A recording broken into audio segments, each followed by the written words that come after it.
What is up, everybody? Welcome back to the Heaviest Weight. As always, it's your girl Cece here. Happy holidays, merry everything, and happy New Year. Merry fitness, as I used to say in my group coaching classes. Uh, yeah, it's as festive as we're going to get in today's episode. Not too many updates or anything personal. I hope you have a wonderful holiday season. I hope you're excited to kick ass in 2026 like I am. And this will hopefully help you do that. Because if you have ever felt like your body's just out of whack, or if you're one of my girlies that you feel like, why does it constantly feel like I'm PMSing, or it feels like I'm going to start my period and I don't, and whatever, this is very much for you. And what's funny is I got into this deep dive, and I have a slew of notes here with me today because whenever it's science stuff, I want to break it down and make it as digestible as possible for you so it doesn't feel like we're having an academic conversation, but rather just a chat over some coffee or anything. So hopefully get your coffee, or now's your time to grab it while I'm chit-chatting with you for a sec. But I got into this topic about estrogen dominance because, funny enough, a bunch of male bodybuilders were kind of pulling articles and talking about it and making their own spin and twist about content creation with today's estrogen dominance and how it's affecting men, which was something that I didn't realize, I guess. And so, because I take everything on social media at face value, I did my own research and came up with my own conclusions, and this is what I'm sharing with you today. But I thought it was so interesting that they were talking about how it's changing how people look, how people feel, and how people interact with one another, and how people regulate their emotions. And they were talking about, especially in particular, that with men, it's shown to change their physique. Their muscle definition looks softer. Obviously, not high testosterone, not enough testosterone for men will mean that muscle definition is a little bit lost. They might be just a little lower libido, not feeling so good, not the king of the world, as one would say. So yeah, I found it interesting. Take it with a grain of salt, but if your curiosity is piqued and you're wondering, hey, can this be happening to me? I assure you this episode is worth your time. So let's dive straight into the science of it all and lift the heaviest weight with some estrogen, if you will. We're unpacking kind of different components of it, so let me lay the laws of the land just so we're all on the same page. I'm first going to kind of talk about the hormonal imbalance that happens, what's the play between estrogen and the other hormones that are kind of key into this storyline: progesterone, testosterone, cortisol, all these things. So we'll learn what estrogen dominance actually means, kind of break that down first, just so we're all on the same page. And then, of course, finding out what kind of like hidden hormones or chemicals are happening in foods and products that we're consuming on a daily basis, and how that can be adding a little bit extra of that off feeling, or that imbalance that your body is just not being able to kind of recalibrate. We're going to talk about your movement. You knew it was coming. We're talking about how movement can help or hurt you depending if you're not moving at all and you're sitting all day. If you have a more sedentary job, this is probably part of the problem for sure. And of course, I don't bring you a problem without bringing solutions. So I'm going to help you by giving you the simple ways that you can start to feel better starting today. There's no detox, there's no super extreme diet, there's no one-way avenue, just a small couple of little tweaks here and there that will really help you feel better if you start adding them consistently. There you go. Merry Christmas. It's my gift to you, fixing your estrogen levels. Here we go. As we dive into this, I like to think of the analogy that hormones are kind of playing on a sports team. Me and my sports ball. If you know, you know. I'm actually wearing their color today. Oh, come on, go Pat, go. Okay. Anyways, sorry. Yes. So,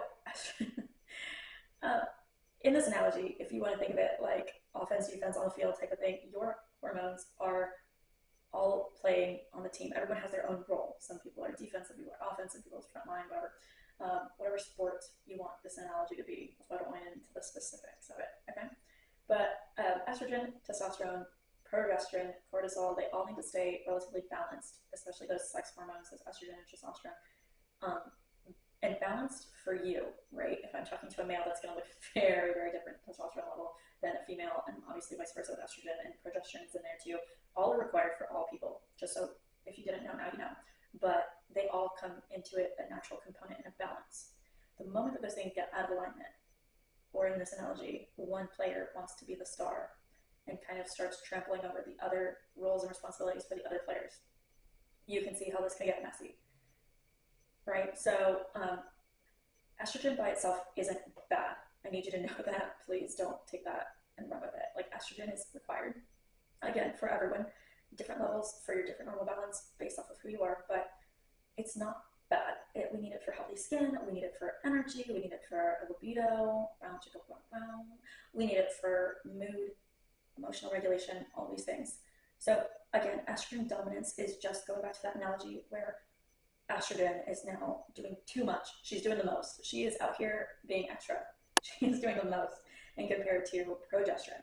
So again, just taking over the field, dominating the field, and just being like, no, I got this queen, watch, and then just making a mess of it. So when estrogen dominance happens, what you will see or feel on the outside will be that you're definitely more bloated. And again, for my ladies, you know, when you're about to start your period, you hold on to more water, you get a little bloated. It just, that's also because there's a whole other like organ shedding at that time. But you know, when estrogen is heightened, you're going to see that puffiness, especially around the eyes, face, stomach area, that puffiness, bloated. You're going to feel a little bit more emotional. And of course you are emotional or anxious even, which is where I noticed it the most, because yes, this isn't just a you thing, me thing too. Can you believe it? I'm human. So I did have experience with this personally, and I did feel more anxiety, not so much emotional, but just like super anxious. Also just low energy levels. You feel completely indifferent.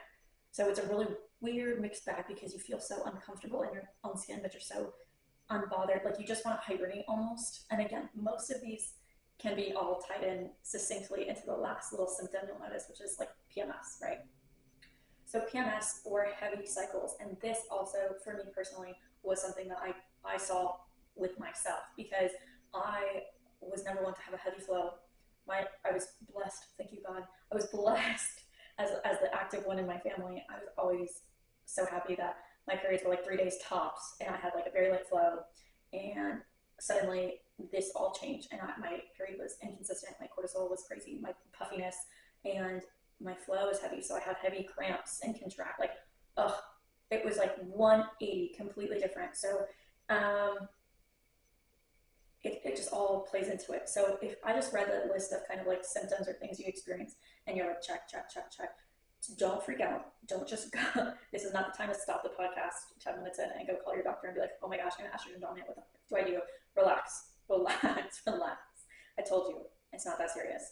We're going to talk about it. I'm going to give you the solutions right here in this bag. Just hold for show. So, why and how does this happen? If you haven't changed anything about yourself, why and how is this happening? There could be a couple of things at play, and this is also important to just remember in general as you shop and buy products for your house. A lot of it is the environment and stuff you're bringing in to the day-to-day. Doing it once in a while, using something once in a while that has more chemicals or more of these natural hormones isn't going to hurt you. It's the accumulation of having too much with already having too much. Too much of a good thing. Estrogen's a great thing. Too much estrogen, bad thing. Right? Your body doesn't know how to assimilate, can't process, freaks out, everything goes haywire. The whole hormone factory starts freaking out. So, first thing on my list to make sure you have under control is your dairy and certain meats. Obviously, red meats usually attached to this, but they contain natural hormones, which is great. Now, if you've been following me for a long time, you also know that I struggle with not getting on my soapbox about how America sources food for the general population, and I really hate the monopoly of the food industry, and I hate them. Anyways, that's not what this is about. So what this is about is, even if it's marketed or labeled as like organic or range free or no added hormones, there's fine print within that. And I don't need to sound like a conspiracy theorist. I'm just being so real with you, and it's been so like proven by, you know, some of these gotcha journalism that will like go into the houses, the slaughterhouses, if you will, of these meats and how they're treated and how they're, so it's a whole thing, right? So like, it's just take it for what it is, just embrace the suck sometimes. The food sources here suck. So even if you're paying an extra $2, $3 for the better choice, it is the better choice. I'm not saying, oh, just throw it in and go buy the cheapest shit you can, because that has way more product and fillers and that's going to be even worse for you. I'm just also saying be mindful that there is going to be some of those things that are just enhanced, if you catch my drift, or modified for the worst to have to produce faster or to have more volume or whatnot. So again, moderation is key. You know me, I love a red steak, medium rare, let's go. But I'm not going to be eating that 24/7. Like, that is not my dinner every single night. It's just, I can't, because my body doesn't do well with that. My iron would love that. I'm anemic, so my iron levels would love that, but everything else wouldn't, right? Catch what I'm doing? Okay, cool, you got it. Moving on, we got skincare and cosmetics. Cute. And I do mean like all skincare products, like lotions, shampoo, conditioners, like beauty products, deodorants, things like that.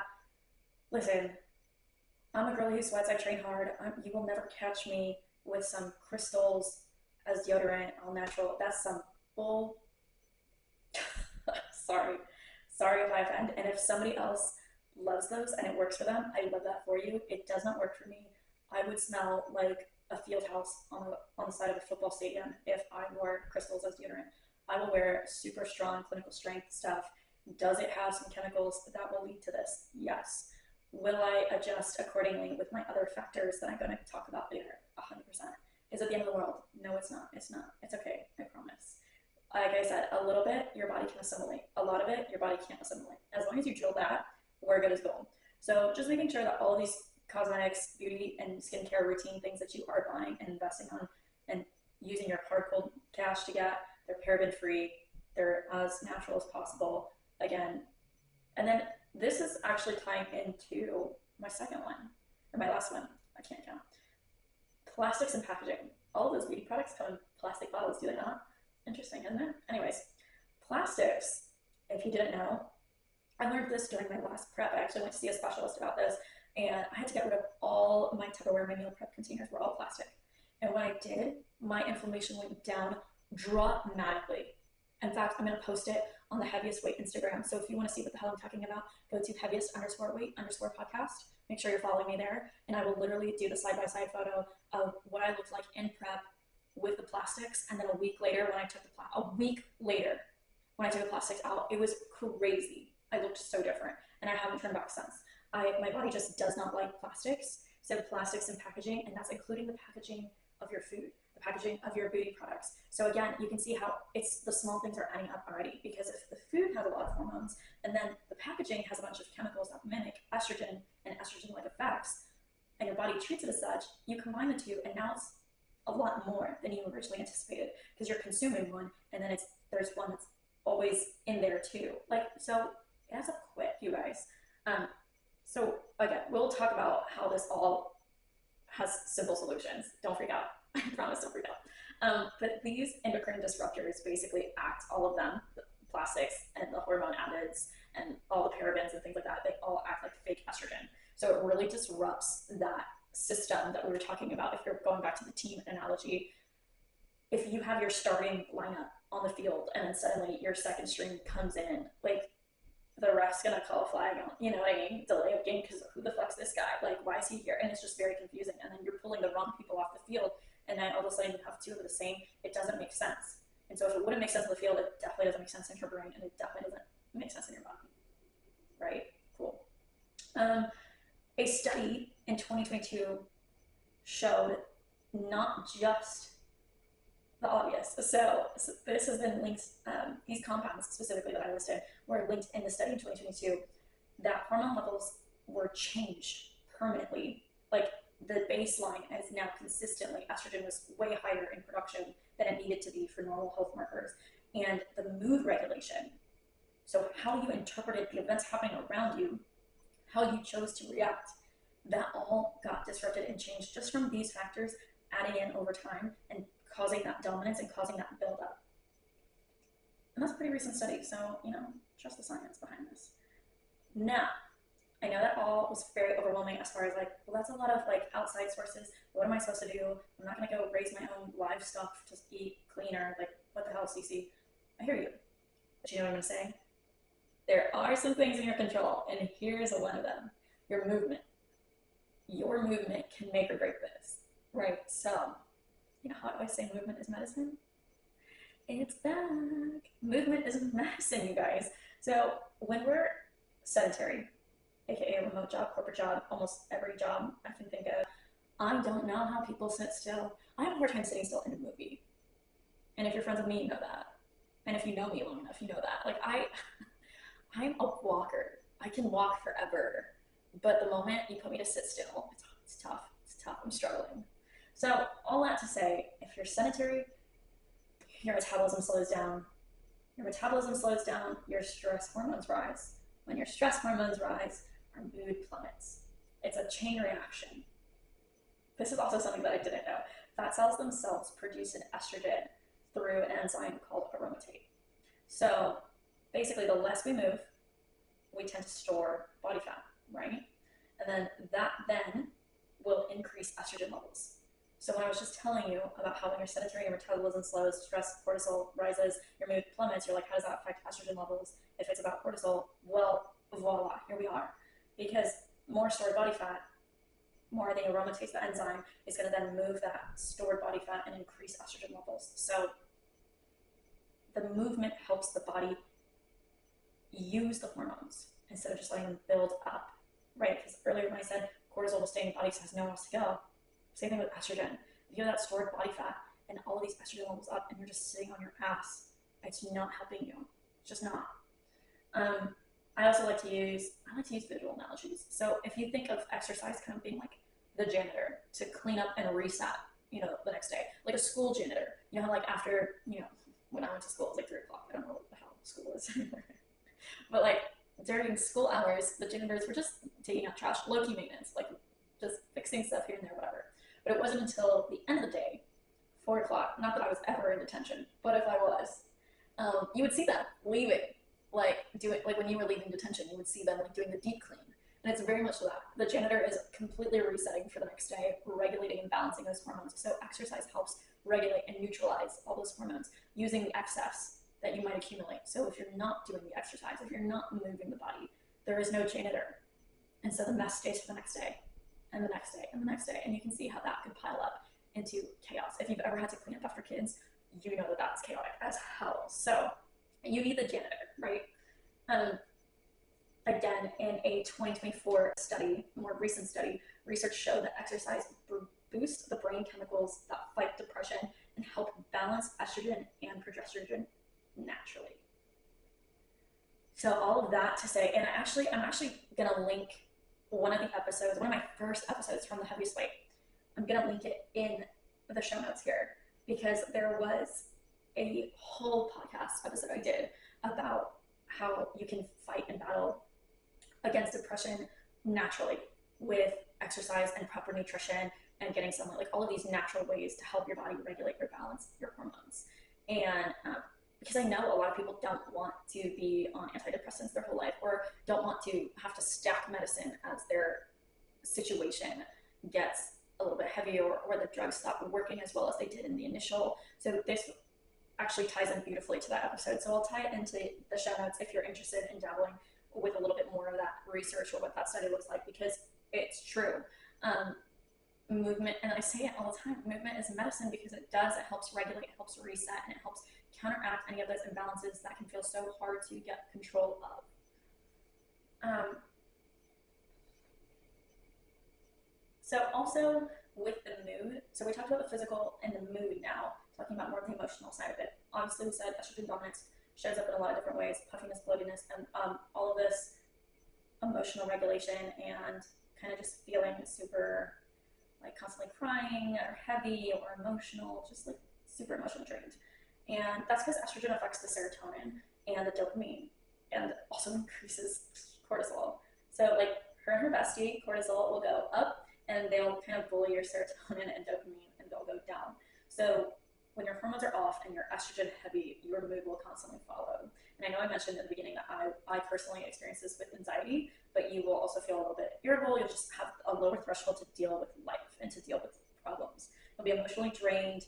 And the one that I find to be more hazardous, because yeah, you can be irritable and make it through the day, but but it's more so the brain fog, just the cloudiness, the like can't think clearly. That's when people often make mistakes, whether it's at jobs, and then that like snowballs into getting in trouble with work or boss, and I get to deal with that. All these things. So really just kind of can spiral out of control. And with my personal experience with anxiety, it was just like I needed to find because it was like a constant gnawing of like the what if situations and the worst case scenarios. And I had to kind of trust my gut instinct as far as like what is worth investigating, like what is actually a thought that I care to hold on to, and what is just not worth my time, what is just too much, you know what I mean? So I I say all this to now go into the solutions. It's not all bad.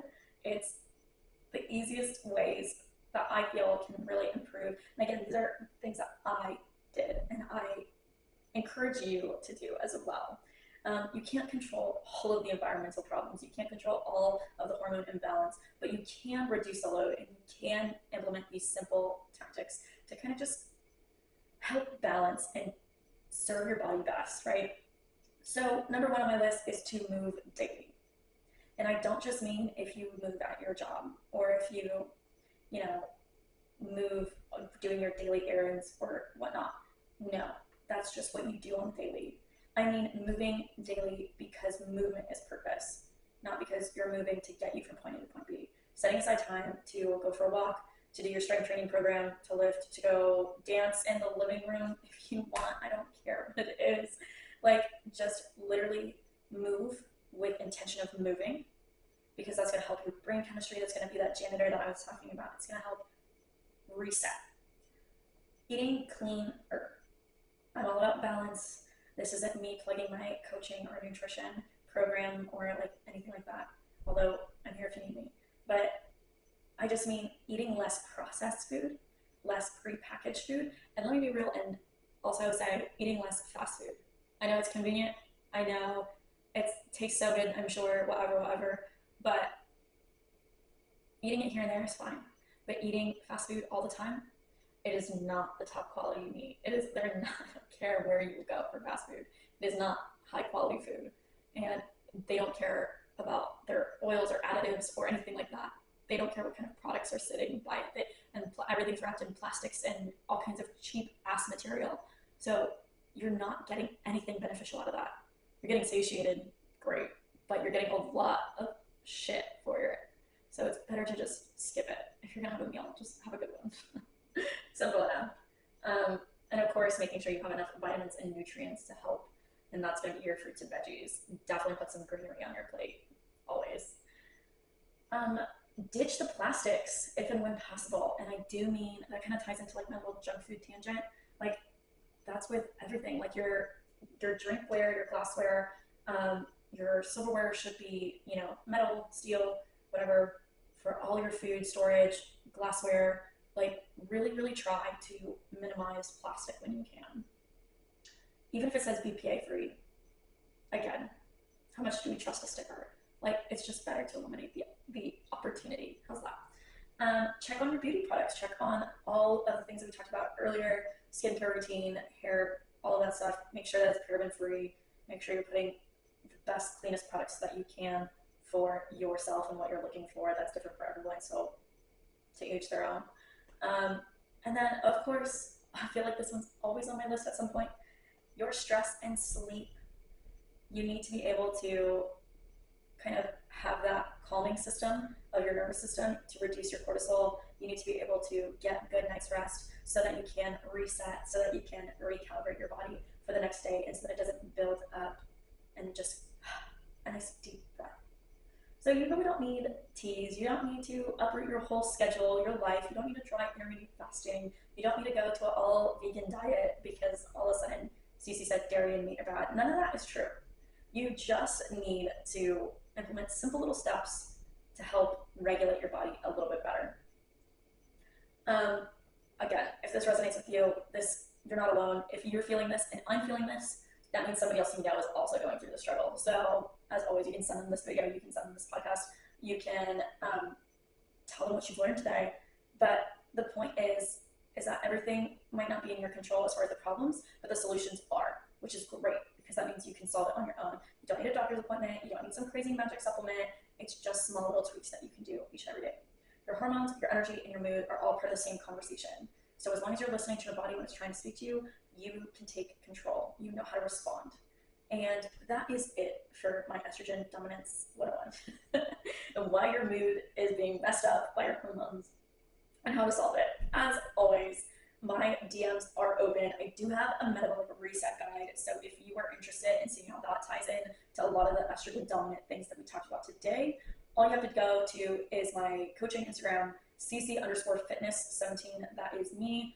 And then just DM me the word reset and I'll send it right over to you. No problem.